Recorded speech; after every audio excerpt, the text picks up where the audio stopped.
1, 2, 3, go.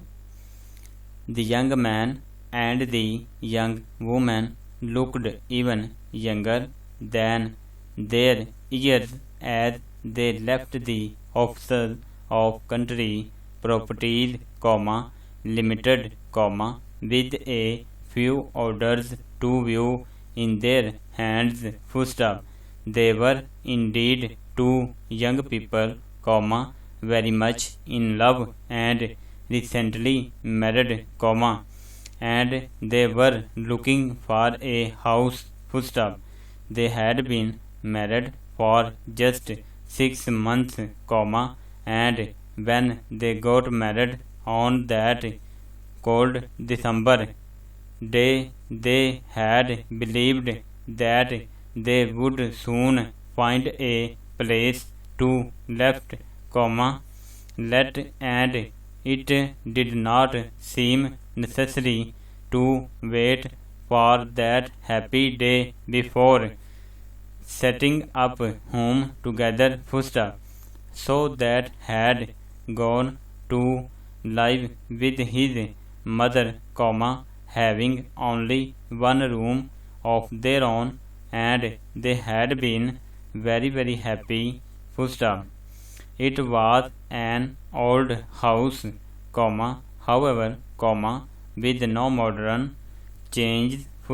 It was in a street lined on both sides with old houses just like it, and when April had come and the days grew longer, the young married people all at once began to long for a little house of their own, with their own things in the rooms, and with a little land at the back and in the front where they could plant things and watch them grow.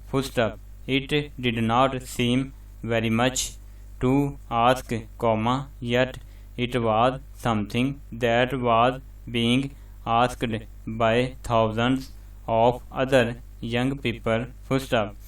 There seemed little enough hope of their being able to get such a place, because all the small houses were for sale and not to let, and they had no capital.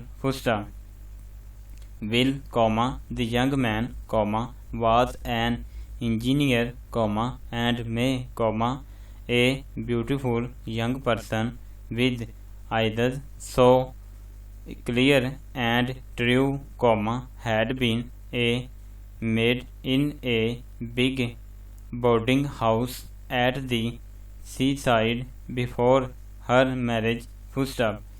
Neither of them had had any opportunity to save money, and to buy even the smallest house. It was necessary to have some capital to put down for the first payment.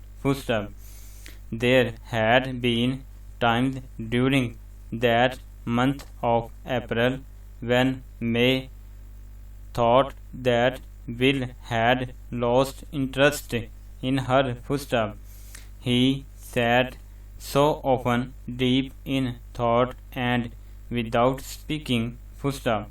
When she asked him what he was thinking about, he would answer shortly, work. And then one day he told her the truth. The big engineering works where he spent his days had set a competition for their workers. The company desired to cut its operating costs, and, being a forward-thinking undertaking, it believed that the workers themselves, who had to do the work, comma, might probably be able to think of ways and means of improving methods, full stop.